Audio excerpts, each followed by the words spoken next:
What's up, money lovers? Welcome back. So today I want to outline a few reasons why I think Palantir's military and government revenue will continue to grow at a very fast pace. Now in Q3 of 2021, it grew 34% year over year, and we're going to go over 3 reasons today why they can continue to grow at such a huge pace and maybe even at a higher growth rate. So we know that the commercial segment of the business is firing on all cylinders now.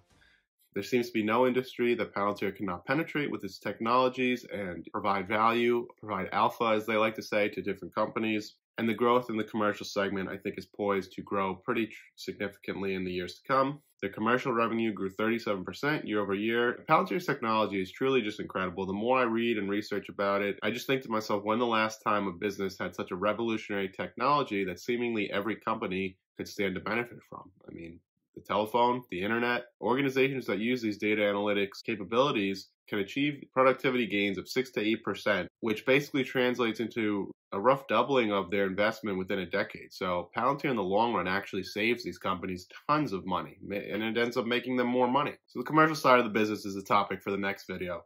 Let's get to the 3 reasons why I think the military and government revenue is going to increase exponentially. So reason number 1, I think, is the most obvious. And then reason number 2 and 3 are where it gets very interesting. So reason number 1, as more people use Palantir, word is going to spread. The benefits will become more and more widely known. Right now, a lot of people don't really know much about the company. Utilizing Palantir's technology will become a no-brainer. As Palantir continues to build a rapport and build up trust, I mean, they're the only SaaS company, software as a service, that has achieved IL6 clearance for the U.S. Department of Defense. As you can just see from their earnings report here, we already said how the government revenue grew 34% year over year.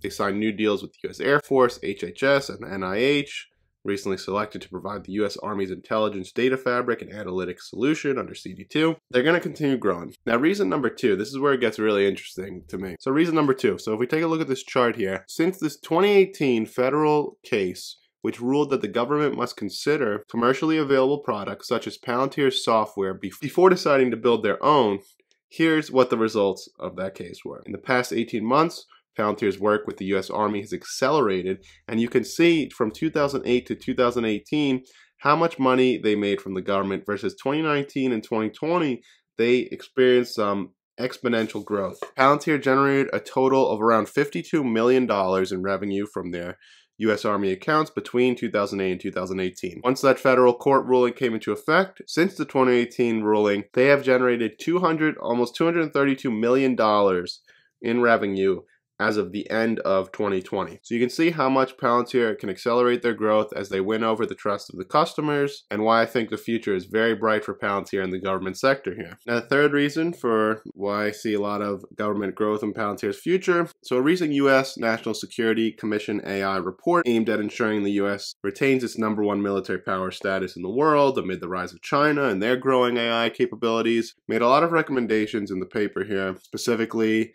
that the President and Congress advance development of artificial intelligence, machine learning, and associated technologies to address national security and defense needs of the U.S. And as you can see here, the report suggests that the government should double non-defense funding for AI R&D annually to reach $32 billion per year by 2026.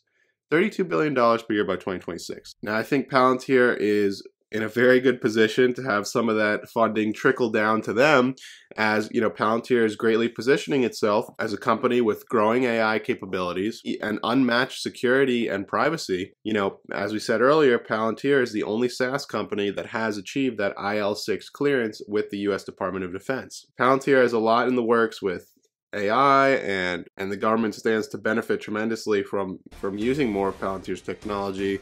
Specifically, you know, we saw Palantir launch Apollo, they've got Edge AI, so there's a lot of exciting things happening here, and I think that Palantir is going to benefit greatly from these trends.